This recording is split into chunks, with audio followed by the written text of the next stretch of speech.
OK, well, let's go now to our two guests, Polly Mackenzie, who's Chief Executive of Demos and a former Special Advisor to Nick Clegg, and also to Mo Hussein, former Conservative Special Advisor and Chief of Press at Downing Street. Polly, let's start with you. And Helen's speech there wasn't really much about policy or politics. It was really just a message for one person, and that person was Boris Johnson. Yeah, it was an excoriating speech targeted straight at Boris Johnson at number 10 about the contempt that she feels he shows for voters. She accused him of kind of culture of lies, not kind of, holding her punches there. That's the message that I think the voters of North Shropshire are sending. It's truly remarkable, those numbers. To the Conservative vote to have literally halved. Owen Paterson in the general election got 62% of the vote, more than 62% of the vote. Conservatives are down to 31% of the vote.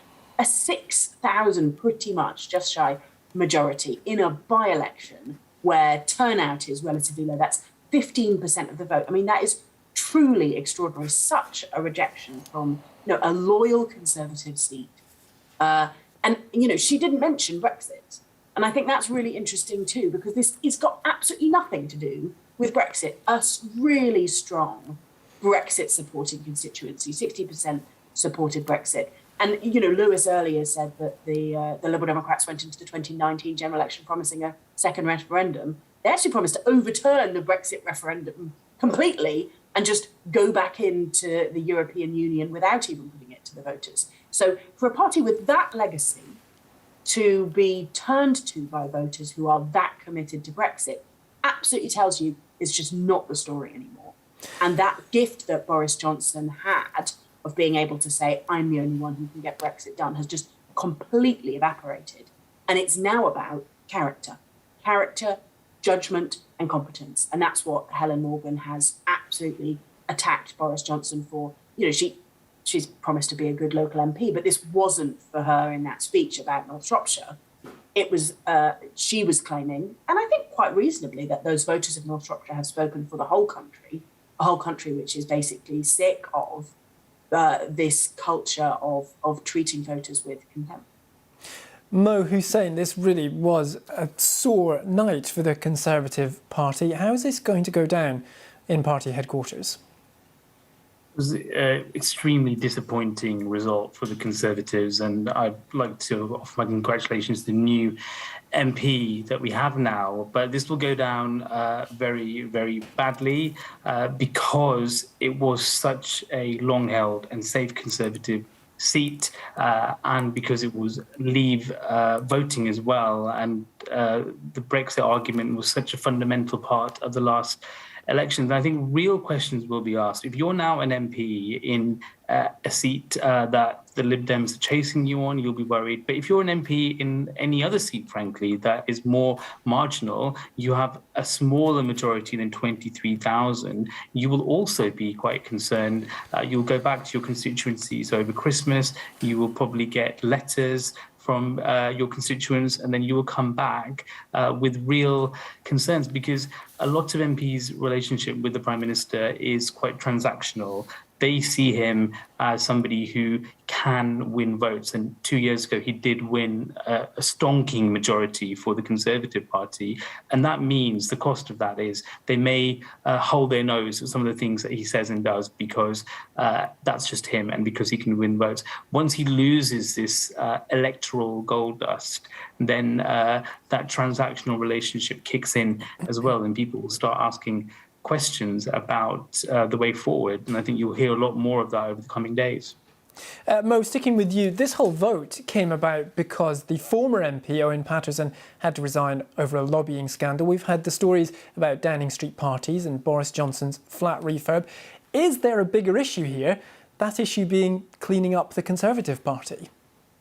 I think there's real questions around trust and real questions around authority that have to be looked at very seriously. This was a message being sent to the government, and I think the government has to listen and has to reflect on this, because There's been, over the last 6 weeks or so, a range of unforced errors, miscalculations and misjudgments, starting with this Owen Paterson debacle and marching MPs up a hill to vote a certain way and then U-turning the very next day or so, followed on by Christmas parties where the government said nothing to see here, there was no party, and yet there are videos and someone has resigned and it's now being investigated, to a few other things as well. So I do think questions need to be asked about how things are actually working, why things are being miscommunicated and mishandled, and what is going to change going forward.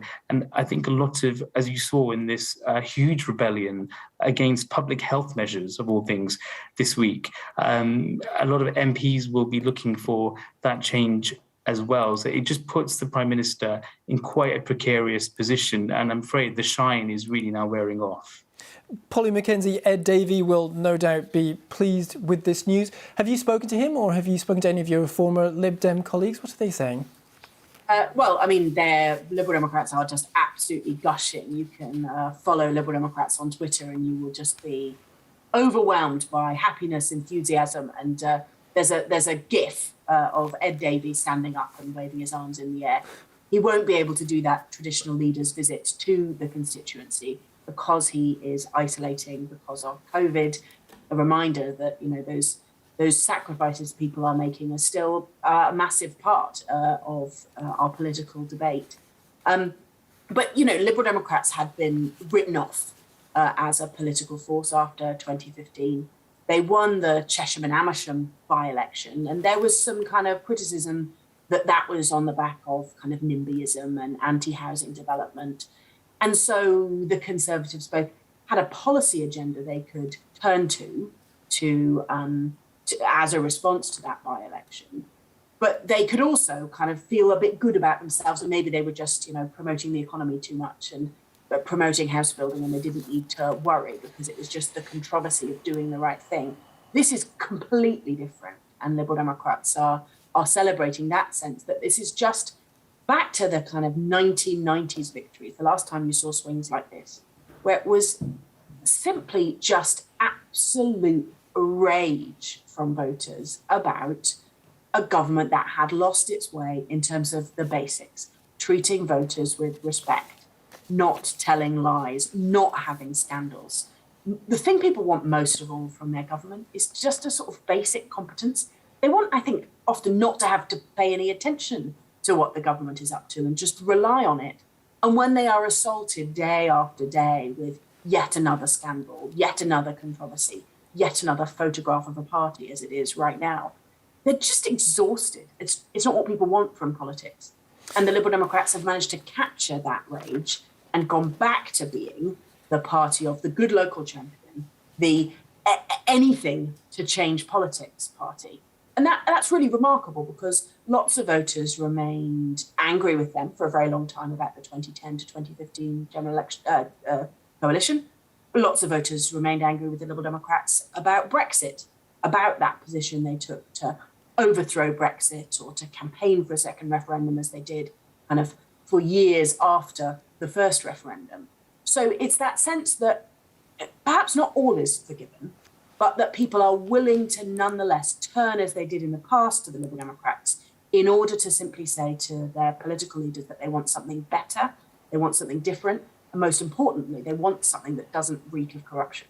OK, Polly Mackenzie and Mo Hussein, thank you for now. Do stick with us. We will come back to you, but let's cross live. Well, we're also joined by Polly Mackenzie, Chief Executive of Demos and former Special Advisor to Nick Clegg, also by Mo Hussein, former Conservative Special Advisor and Chief of Press at Downing Street. Mo, we'll start with you. There's a Christmas break coming up, so chance to take a breath. But this is a punch in the gut for the Conservative Party. You're a former Special Advisor. What would your special advice be to the party if you were still in the job? I think take stock, listen to what the people have said at this by-election. It's very much, it seems to me, a big protest vote, not just on local issues, which clearly are important around the NHS and around infrastructure, but also around the big national issues and the series of unforced errors and mishaps and the way things are handled and the way things are communicated by Number 10 and the wider government. But I'd also think there's some more fundamental things here. One is that this is a long-held Conservative seat, which people would just expect, with a 23,000 majority in a Leave voting part of the country, that it would be one that the Conservative Party would retain. And there is a discussion within government around, has there been a lot of focus when we're talking about this levelling up agenda on the north, on these new red wall once Labour held seats and other parts of the Midland, and has that been to the cost and the detriment of the more safer, more established Conservative seats?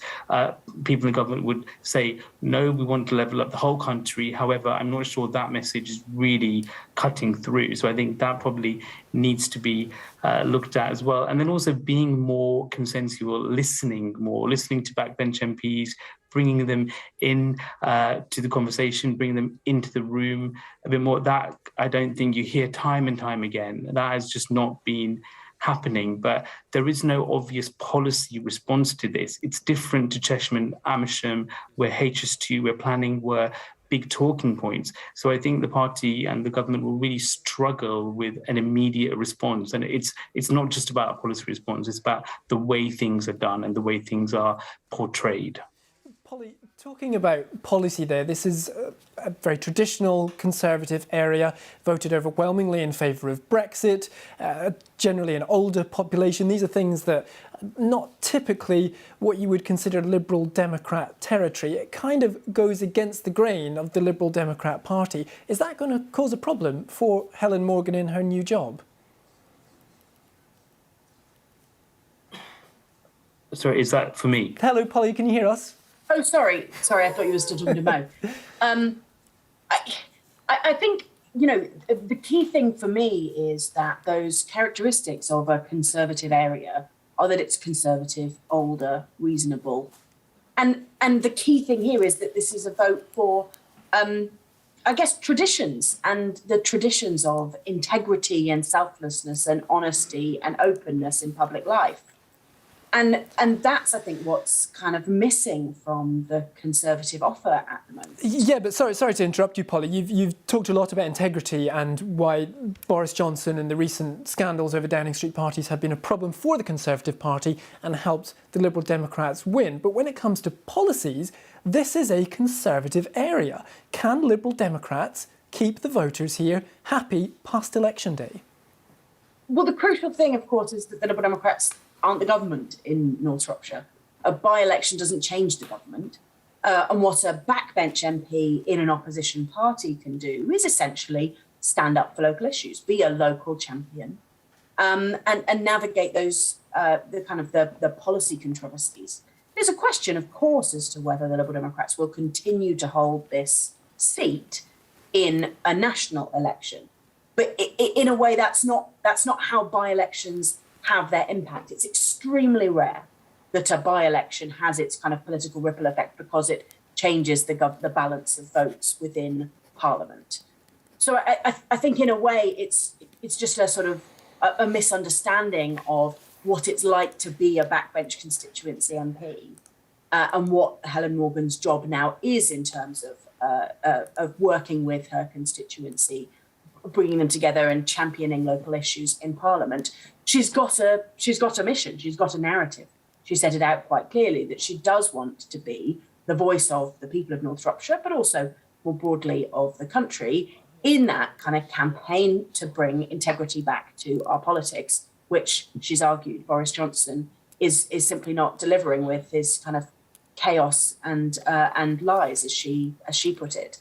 So I think you're completely right that there are kind of cultural barriers potentially, but that's in a way what's remarkable about the result is that those traditional Conservative voters were willing to relegate any scepticism they might have either on the around Brexit, around the very aggressive positions Liberal Democrats took against Brexit, trying to reverse Brexit, and that Labour voters who might still be angry about the 2010 to 2015 coalition in which Liberal Democrats supported a Conservative government, all of those voters were willing to put that aside because the Liberal Democrats became, as they used to be in the 1990s and the early 2000s, a vehicle for simply the voice that we want something different and we want to be taken seriously as a place, and we want a good local champion, and frankly everything else is relegated to second place. OK, we'll have to leave it there. Polly Mackenzie and Mo Hussein, thank you both very much for joining us through the wee hours. Really appreciate it.